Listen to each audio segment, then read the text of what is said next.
going to play a quick clip here. This is leading to a genocide. There's no question. And the reason I know this is leading to a genocide is because the Israeli armed forces are looking to cut off all means of supplies to Gaza.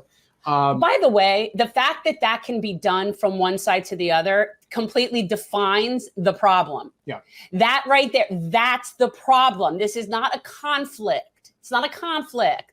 Like, I love how it's like framed like somehow this is like an even thing. This is also a much bigger issue because this is, if there is a clear distinction of the violation of international law, which the United Nations should absolutely be stepping in on right now, it's this. But they're not saying a goddamn word about it. And the reason they're not saying it is because all roads always lead to what the United States State Department wants. And so this is what they want. And we're going to show you a clip of just how they are going to commit mass genocide in the Gaza Strip. אנחנו מטילים מצור מוחלט על העיר עזה.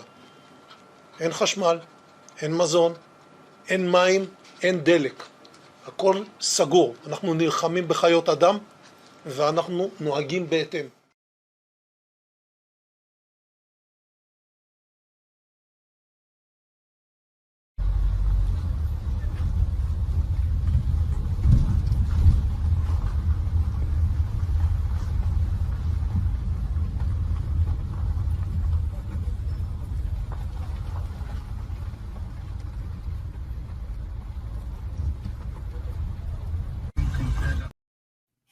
And this is just in the last 48 hours. And we know, like, and I just want to confirm, like, that's current footage, yes, because I know that oftentimes we get things from other things, but that to me is, from what my understanding is, that is current footage, right? That sure looked like Gaza to me. Okay, yeah, Colin's it. So, I mean, yeah, that's just, that's not a conflict. That's a massacre. Yeah, I mean, and they're not going to stop. And the disparity, I mean, honestly, Gaza, it's not as if Gaza was fine before this. That's what's important to remember. 97% of water in Gaza was unfit for human consumption. 50% of Gaza was unemployed. 50% of Gaza is children. They don't have access to the outside world. They can't get medical equipment to treat people with cancer because Israel does not allow that equipment in. Life is miserable in Gaza. It is an open air prison. It is effectively a concentration camp. And you can only imagine when that's the starting point, that when Israel cuts off water and electricity and stops allowing food into the Gaza Strip, how much more dire the situation is for everyone. It really is a horror show, and we get glimpses of it from social media, but even that is limited given the fact that Israel is bombing even access to the internet in the Gaza Strip, all telecommunications networks. It becomes extremely difficult for people living inside of Gaza to send the images of what they're seeing out to the rest of the world to see. And that's exactly where the situation gets really, really dangerous. Because when there is no voice, and Israel knows that there is no voice from inside of Gaza that can reach the rest of the world, they know they can get away with almost anything. And that's a really, really scary prospect for the people who live there. I can't imagine what it's like to be living there right now, to not know at what point the entire apartment complex that you're living in is going to just come down on top of your family and your children, and there is nowhere to go.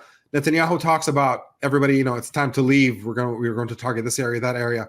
Gaza is incredibly densely populated, and people are under siege, and there is nowhere to go. I was going to say, where are they going? People, like, we had somebody, our friend in the chat, why don't they just go to Egypt and Jordan, or Egypt and Lebanon, or wherever it is that you think that people should just go? And it's not that simple because they don't let them out. But it also goes to show you how consistent the corporate media talking points are. I mean, they really drill this into people's heads, and they just parrot it like it's nobody's business.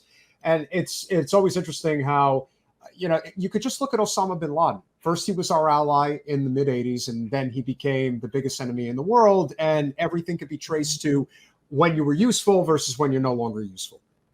Yeah, and in this case, it's really important to note that Hamas was allowed to flourish through a deliberate Israeli decision to try to create a counterbalance for the PLO. There's an effort to suppress nonviolent movements in Palestine. Just any kind of civil society resistance to Israel gets crushed. They want their opposition to most powerfully be expressions like Hamas, so that they can start justifying the crimes that they are committing when this is the only thing that is left that Palestinians are resorting to. That is very much a deliberate decision. And yeah, look, it's a situation in which you have, for a very, very long time, Palestinians looking for a way to be free and pursuing every avenue that is possible in in order for them to get that. And everything is being constantly shut in their face. They're being kicked in the face at every turn. And then when they finally resort to this kind of thing, now it becomes wall-to-wall coverage in support of massacres of Palestinians. It's an infuriating situation to be hearing from people who are undergoing this kind of treatment and asking how come the world doesn't care. If people, and that's the thing, if people knew, they would care. Palestinians have nowhere to go because Gaza is locked from every corner, and because Israel says if Egypt tries to allow humanitarian aid into Gaza, then Egypt is going to bomb those convoys on their way in. That is what they said. So it's a warning for even neighbors to even think about providing any kind of humanitarian assistance to the people of Gaza. That is the current situation that we're in. And Israel being the dominant military force in the entire region, backed by the dominant military force in the entire world, it's a really, really ugly situation and an imbalance of power that, we should. And we've seen this. Be concerned about. We've seen this because I forget what year it was. There was a Turkish ship, right? It was like a Turkish ship or something. They were off the coast and they were wanting to give aid. They were trying to get aid. It was like an aid vessel for Gaza. And 9 people ended up dead on board that ship, lo and behold. So, including an American citizen, by the way, and they were all unarmed. When was that? Do you remember? Like, when that wasn't that long ago. I want to say 2008. I'm not 100% sure. Yeah, I mean, and I know I'm old, but like, it doesn't seem like it was that long ago. But yeah, so they don't allow help in.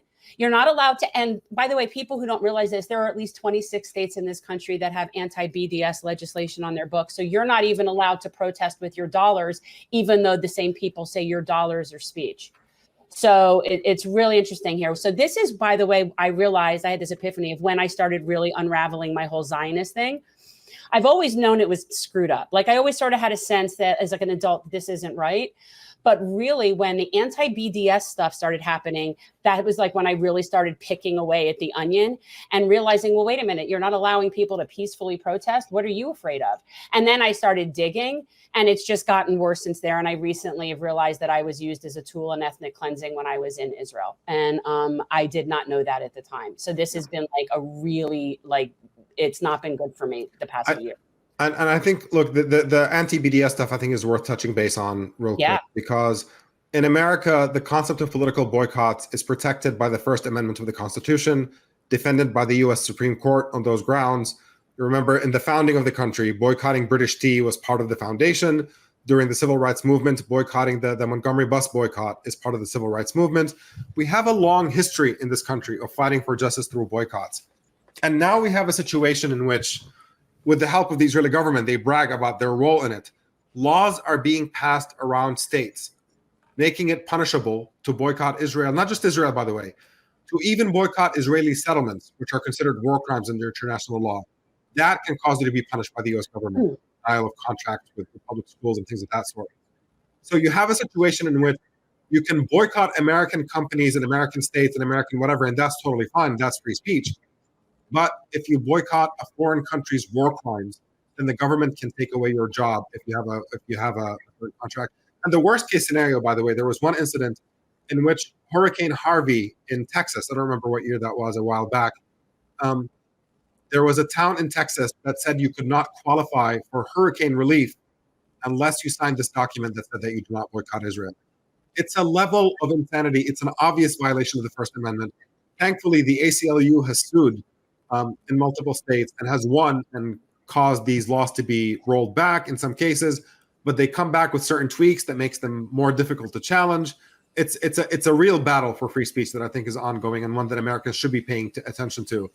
It's time, but it could end up violating our free speech in many, many different areas if it allow for that rollback of the First Amendment the way that we're seeing these attempts unfolding. Thanks for watching. If you want to support our mission to transform politics into service, please like this video, subscribe, follow us on social media, and consider joining our Patreon, where you'll get early access to our interviews as well as other exclusive content. Links are in the description. Peace out.